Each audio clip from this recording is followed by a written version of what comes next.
আসসালামু আলাইকুম সবাইকে। তো আমাদের কাছে এই জিএক্স এক্সআর গাড়িটা আসছেন টাঙ্গাইল থেকে। তো এই ভাইয়ের সমস্যা হলো আরপিএম কমে গাড়ি বন্ধ হয়ে যায়, সকালে স্টার্টে আরপিএম স্টেবল হয় না, এবং সেই সাথে যখন উনি হঠাৎ করে স্পিডিং করে উনি ব্রেক করতে যায় তখনও গাড়ি বন্ধ হয়ে যায় আর কি। তো ওনার থ্রোটাল বডিটা ওনার টাঙ্গাইলের টাঙ্গাইলের ওই দিক থেকে ওনার থ্রোটাল বডিটা চেঞ্জ করে দেয় আর কি, বলা হয় থ্রোটাল বডিতে সমস্যা।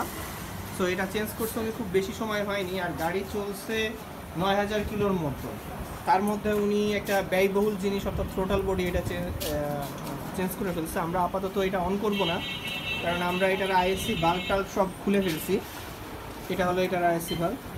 তো আমরা এখন এই আইএসসি বাল্বের একটা টিউন করে এটা দিয়ে দিব, ইনশাল্লাহ ভাইটা ঠিক হয়ে যাবে। তো আমরা এখন এটা টিউনটা কমপ্লিট করব, করার পরে গাড়িতে লাগায় দেন আমরা স্টার্ট দিয়ে আপনাদেরকে দেখাবো। বাইকটার আমরা আরপিএম টিউন করার সময় যে সমস্যাটা হচ্ছিল, বাইকের আরপিএম বারবার পড়ে যায়।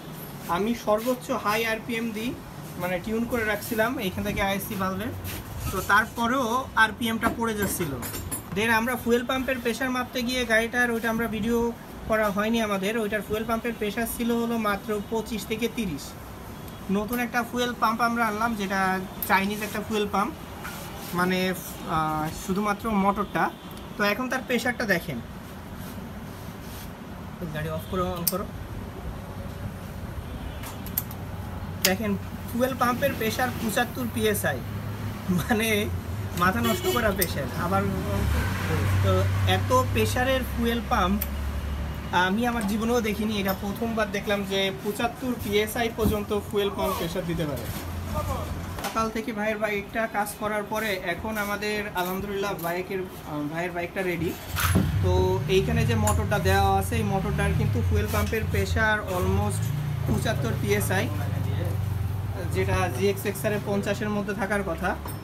তো আমরা এই 75 PSI এর গাড়ির এখানে একটু সেলফ দিয়ে দেখবো আরপিএমটার কী অবস্থা। মূলত সমস্যা হলো আরপিএমের। তো এখন দেখেন সেলফ দেওয়ার সঙ্গে সঙ্গে গাড়ির আরপিএম কিন্তু আপনার 1500-1800-র মধ্যে আছে, অর্থাৎ 1800। গাড়ি গরম হলে আরপিএম 1500-তে নেমে আসবে।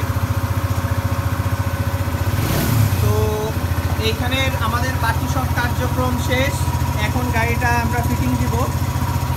এটার আরপিএম দেখবেন অল টাইম আপনার একইভাবে স্টেবল হয়ে থাকবে। তো এটার আরপিএম কিন্তু আর খুব একটা বেশি কমবে না, কারণ কি এটার মধ্যে ফুয়েল পাম্পের প্রেশার অনেক বেশি, অনেক, মানে 25 PSI বেশি। এত বেশি ফুয়েল পাম্পের প্রেশার থাকার কারণে গাড়ির সাউন্ডের চেঞ্জ আসবে, এক্সিলারেটরের চেঞ্জ আসবে।